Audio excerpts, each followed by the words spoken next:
There's a lot of things that are going on with the world of financial technology, or fintech for short. I've heard you describe fintech that can be used as a weapon. Can you explain what you mean by that phrasing? Okay. Well, let's define weapon first. So a weapon is something, let's say an object or a chemical or a technology, or a system that is used to bring harm to something or someone else. That's Reggie Middleton's. That's the Middleton dictionary, not the Oxford or Webster's dictionary. Okay. With that being said, financial technology, or fintech, has been weaponized to bring harm to another party. With the Russian invasion of Ukraine being a perfect example, financial technologies and financial systems have been weaponized against Russia. Perfect example is the global reserve currency, US dollar. And the weaponization, let's try and go through on a fairly accurate note. The weaponization is not the actual dollar itself, but the reliance of the world on the dollar to do international trade and business. Because the world relies on the dollar, that's why it's the global reserve currency. There's several reserve currencies that you put in, your FX reserve. But the global reserve currency is the currency that most global trade is denominated in. So if you want to buy oil is priced in dollars, not in rubles, yen, yuan, pounds, or euro. Gold, same thing. And almost anything of significant value that's traded globally. That being said, if the U.S. decides to exclude access to the dollar, or if the U.S. Wants to punish somebody, they say, well, if you're using the dollar, we can sanction you, which means you can no longer do business with these dollars. That punishes the recipient by excluding them from world commerce. Okay. Now, this happened before, but not to the extent, at least to my knowledge, it has happened. Not to the extent that has been done to Russia for right now.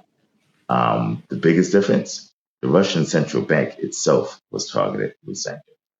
Okay. Usually central banks are off limit and they sanction individuals or companies, or when they're really, really serious, actual countries such as North Korea, etc., or Iran. They target the actual Russian central bank. What does this mean? Well, the central bank is the bank for the banks, and it is used to backstop other banks. It prints currency, and since it prints currency, it has an unlimited reserve, basically an unlimited bank account. It makes money instead of having to earn money. Now, currency, right, is very different from natural value. So making currency is very different from making economic value. You make currency, and economic value remains the same. You simply devalue each little currency bit, each ruble, each dollar, each yen, etc. What the U.S. did in concert with the EU was they targeted the central bank. They froze its assets, half of its current foreign reserve assets, which resided outside of Russia.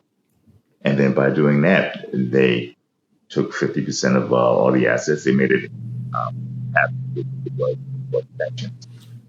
That made it very difficult for it to backstop its banks. So when the banks get in trouble or there's a run on a bank, the central bank can't come print currencies and assist because half the currencies are locked up. In addition, these banks are in significant trouble, and the economy in general, because it's a global world, and no matter how powerful a country is, because of globalism, which is not a bad thing, okay, because of globalism, you have to do trade with everybody else. Without that, you have to be absolutely self-sufficient, of which I can't think of a single country that is.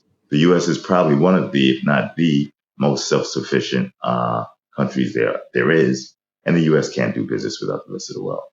So you have to think of what you have to be capable of to circumvent and survive this fintech attack, this economic and financial and technology attack. You have to be totally self-sufficient in terms of food. You have to have arable land. You have to have the livestock.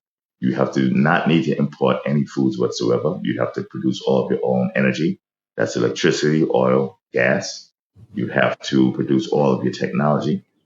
Okay, you have to manufacture all heavy and light equipment and devices onshore. Okay, and you have to be totally self-sufficient economically, which means you never have to borrow capital. Even the U.S. can't do that.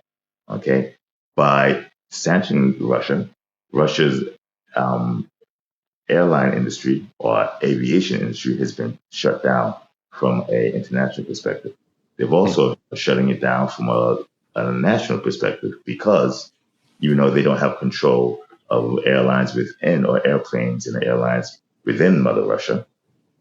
These planes are no longer licensed to fly because they can't do business with the US and the EU companies.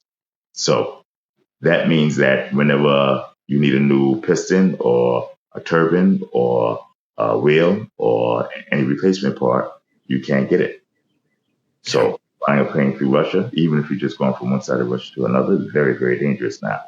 So I just heard that Russia is confiscating planes already in Russia, and it's most likely going to use them for spare parts.